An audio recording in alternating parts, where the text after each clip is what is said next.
तो hello guys, ये जो वीडियो है मैं उनके लिए बना रहा हूँ जिनके पास अपनी खुद की टैक्सी नहीं है।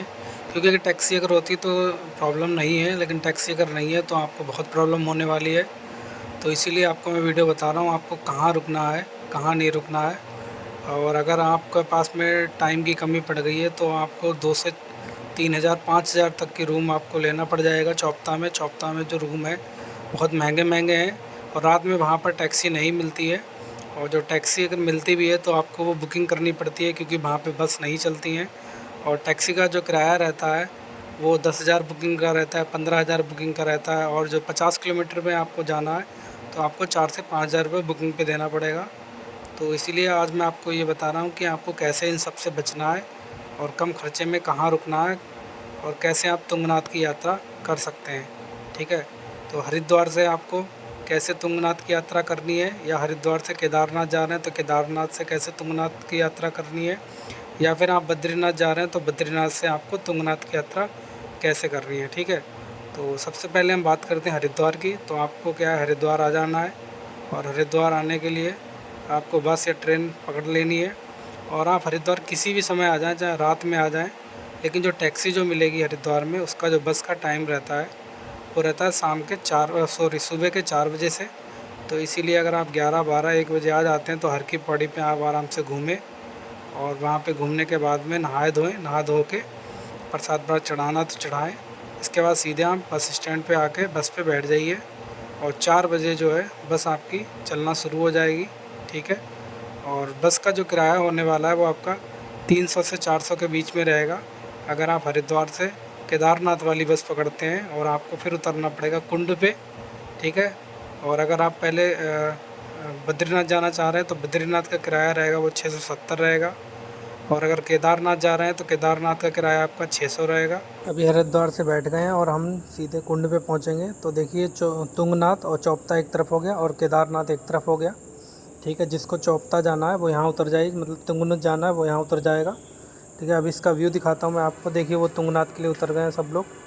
इधर ऋषिकेश से आए हुए हैं, इधर चमोली और गोपेश्वर इधर से ही हम, अगर अपनी बाइक है या खुद की गाड़ी है तो यहाँ से बद्रीनाथ चले जाएंगे। और यहाँ पे उतरने के बाद एक टैक्सी मिलेगी।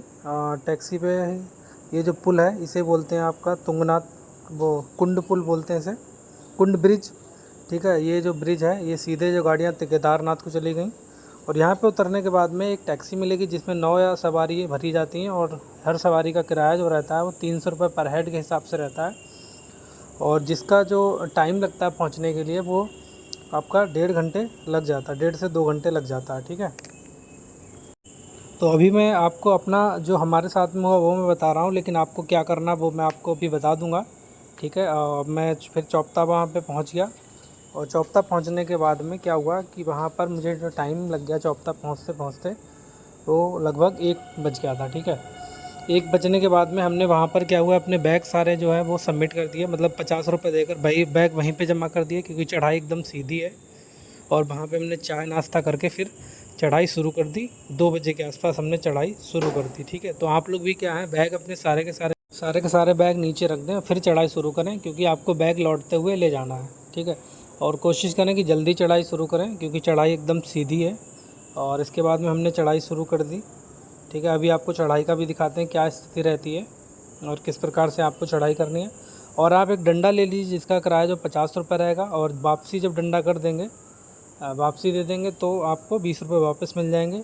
तो चढ़ाई शुरू होते एक बोर्ड लग जिस पे क्या है, पंच केदारनाथ के बारे में दिया हुआ है और इसकी हाइट दे रखी है। तो चढ़ाई शुरू करते हैं।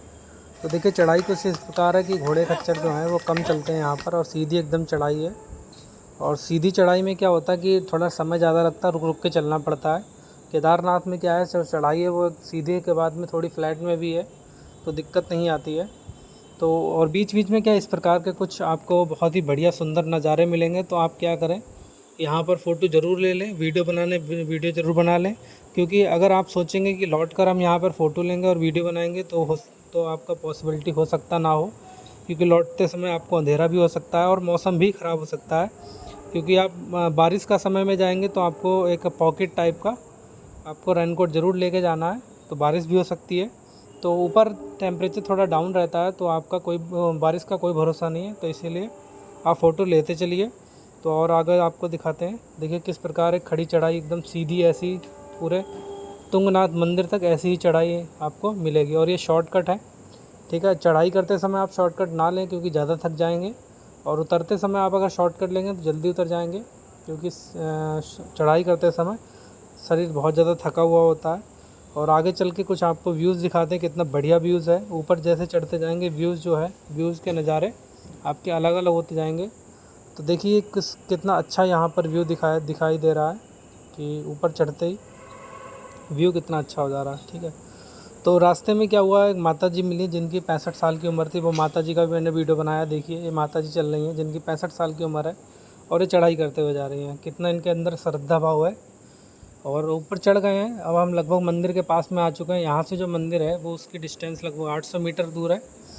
तो ऊपर से देखिए कितना अच्छा नज़ारा है। पहाड़ियाँ जो है वो बर्फ़ से कुछ ढकी हुई दिखाई भी देंगी। देखिए अभी दिखाता हूँ मैं आपको। यहाँ से जो है, यहाँ से 800 मीटर की, और सामने देखिए वो पहाड़ी जो है बर्फ़ से है ढकी हुई है। और सामने मंदिर का नज़ारा मैं दिखाता हूँ। देखिए ये मंदिर है, और देखिए कुछ इस प्रकार भीड़ भी यहाँ पर हो रही है, ठीक है। तो यहाँ आते आते हमको लगभग 4 साढ़े 4 हो गया था। और देखिए थोड़ी सी पहाड़ियों पे बर्फ़ है सामने, क्योंकि जो महीना है वो जून का चल रहा है। और कुछ इस प्रकार नज़ारे भी हैं, अच्छे नज़ारे हैं। आप फ़ोटो शूट ज़रूर कर लीजिए, वीडियो बना लीजिए, क्योंकि लौटते समय आपको टाइम ना मिल पाए। और देखिए अब जो दूरी रह गई वो 800 मीटर रह गई है यहाँ से, ठीक है। यहाँ से दूरी 800 मीटर रह गई, और चढ़ाई भी सीधी है। यहाँ पे आप लोग बीच बीच में क्या है दुकानें भी मिलेंगी, जिससे आप क्या नाम कोल्ड ड्रिंक और आप पानी, नींबू पानी और वाटर की बोतल भी ले सकते हैं। महंगी मिलेगी थोड़ी, लेकिन आपके लिए अच्छी रहेंगी, ठीक है। और ये जो है, ये हम मंदिर के पास में पहुँच चुके हैं, और लास्ट शॉर्टकट है ये वाला। लास्ट शॉर्टकट इसे बोलते हैं। इसके बाद में कोई शॉर्टकट नहीं है, मंदिर में पहुँच जाएंगे। और मंदिर में देखिए यहाँ पर जो है कितने अच्छे फूल भी फूले हुए हैं। तो यहाँ तक पहुँचते पहुँचते हमें 4:30 हो गया था, ठीक है। और मंदिर में दर्शन करेंगे, ठीक है। वहाँ पर क्या है, थोड़ा सा भीड़ कम है आज, तो इसीलिए दर्शन जल्दी हो जा रहे हैं। लेकिन फिर भी हम मान के चलते हैं कि दर्शन का जो समय है वो आधे घंटे से लेकर 1 घंटे, 1.5 घंटे, 2 घंटे भी हो सकता है, वो डिपेंड करता है भीड़ से, ठीक है। तो ये वाले ने जो रोड है वो मेन रोड है, और मेन रोड से ही आपको सारी दुकानें, प्रसाद उरसाद लेना पड़ेगा। और प्रसाद लेते ही आपको वहाँ पर जूते आपको जमा कर देने हैं। और देखिए किस प्रकार लाइन लगी हुई है, ठीक है। ये नीचे तक लाइन रहती है। अब थोड़ी देर है, आधे घंटे में दर्शन हो जाएंगे, ठीक है। और आधे घंटे के बाद में फिर हम कोशिश करेंगे कि चंद्रशिला जाने की, ठीक है। क्योंकि वहाँ के नज़ारे कुछ अलग ही हैं। यहाँ पर आप फ़ोटो वीडियो ले लीजिए, लेकिन मंदिर के जो मेन मंदिर के अंदर है आप वहाँ पे फ़ोटो नहीं लीजिएगा, क्योंकि वहाँ पर मना है। और यहाँ पर आप फ़ोटो वीडियो शूट कर लीजिए और दर्शन के लिए लाइन में लग जाइए, ठीक है। तो आपको मेन द्वार दिखाता हूँ मैं। ये देखिए, ये जो है यहाँ पर एक मेन द्वार है, ये लास्ट है बिल्कुल, ठीक है। यहाँ तक आप वीडियो ले लीजिएगा, बना लीजिएगा चाहो तो। और फ़ोटो वोटो दर्शन करने के बाद में सारे फ़ोटो आप खींच लीजिएगा। और देखिए 5 बजे का टाइम है, और 5 बजे यहाँ पर धूप निकली, कितना अच्छा नज़ारा है। इसके बाद में आप चले जाइए चंद्रशिला की ओर, और जिसका जो डिस्टेंस रहेगा लगभग 800 मीटर के आसपास रहेगा, ठीक है। और जो टाइम लगने वाला है वो आधे घंटा, पौन घंटे, 1 घंटे के आसपास भी लग सकता है, ठीक है। तो 5 बजे स्टार्ट किया था हमने, और 5:30, 6 बजे, पौने 6 बजे के आसपास चंद्रशिला पहुंच गए। उसके ऊपर का नज़ारा देखिए। तो ये कुछ इस प्रकार का नज़ारा है, और कितना अच्छा व्यूज़ है, ऊपर से व्यूज़ दिखाई देता है, ठीक है। तो ऊपर हमें लग गया था लगभग 6:30 तक बज गया था। फिर हम क्या करें, दर्शन करके फ़ोटो शूट लेके और तुरंत ही वहाँ से चल दिए।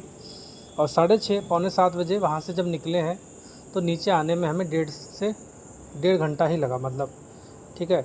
क्योंकि हमने शॉर्टकट बहुत लिए हैं, शॉर्टकट लेने पे और स्पीड भी थोड़ी तेज़ रहती है, तो इसलिए हमें 1.5 घंटा लग गया। और नीचे हम जब पहुँचे तो ये मान के लो करीब 8 बज चुके थे। हमने बैग लिए, बैग लेने के बाद में खाना पीना खाया, तो वहाँ पर 8:30, पौने 9 का टाइम हो गया, ठीक है। और फिर वहाँ पर सबसे जो बड़ी समस्या रही, अब समस्या शुरू हो गई। समस्या ये रही कि जब 8:30 बज गए तो पहले से जो लोग आए हुए थे उन्होंने रूम पहले बुक कर रखे थे, ठीक है। और जो रूम का चार्ज था वहाँ पर लगभग 3,000। एक जगह मैंने पूछा रूम का चार्ज, तो 2 लोगों का 2,500 था, और 3 लोगों के लिए 5,000 था। और खाने का जो रेट था वो 150 से 200 रुपये पर थाली था। और जो गाड़ियाँ जो थीं उनको हमें बुक करने के लिए, मतलब या तो हमें बद्रीनाथ जाना है तो बद्रीनाथ जाना है तो हमें चमोली जाना पड़ेगा। चमोली से ही चमोली जो है 50 किलोमीटर के डिस्टेंस पर है और जिसका जो किराया रहता है वो 500 रुपये रहता है पर सवारी के हिसाब से। लेकिन आप बुक करेंगे तो आपको 4-4.5 हज़ार रुपये देना पड़ेगा, ठीक है। और जितनी सवारी होंगी उसको 4-4.5 हज़ार से डिवाइड करना पड़ेगा, ये लोग ड्राइवर लोगों का कहना है। और अगर आप ऊखीमठ जाते हैं तो ऊखीमठ का किराया रहता है 300 रुपये, उधर के लिए भी 4 हज़ार में बुक करना पड़ेगा। अगर आपको ऊखीमठ जाना, ऊखीमठ से आप हरिद्वार जा सकते हैं और आप केदारनाथ जा सकते हैं। लेकिन आपको हरिद्वार ऋषिकेश जाना है तो आपको ऊखीमठ जाना पड़ेगा, चमोली नहीं जाना पड़ेगा, ठीक है। क्योंकि चमोली बद्रीनाथ के लिए है। अगर आप बद्रीनाथ से वापसी आ रहे हैं दर्शन करने के लिए तो आप क्या करें, चमोली में आ जाएं और चमोली में ही रुकें। और चमोली में रुकने के बाद में आप सुबह सुबह तुरंत 7 बजे आप गाड़ी पकड़ के और दर्शन करके वापसी, क्योंकि चमोली में आपको रूम सस्ता मिल जाएगा, 1,000 रुपये के 2 लोगों के लिए मिल जाता है, खाना भी सस्ता है।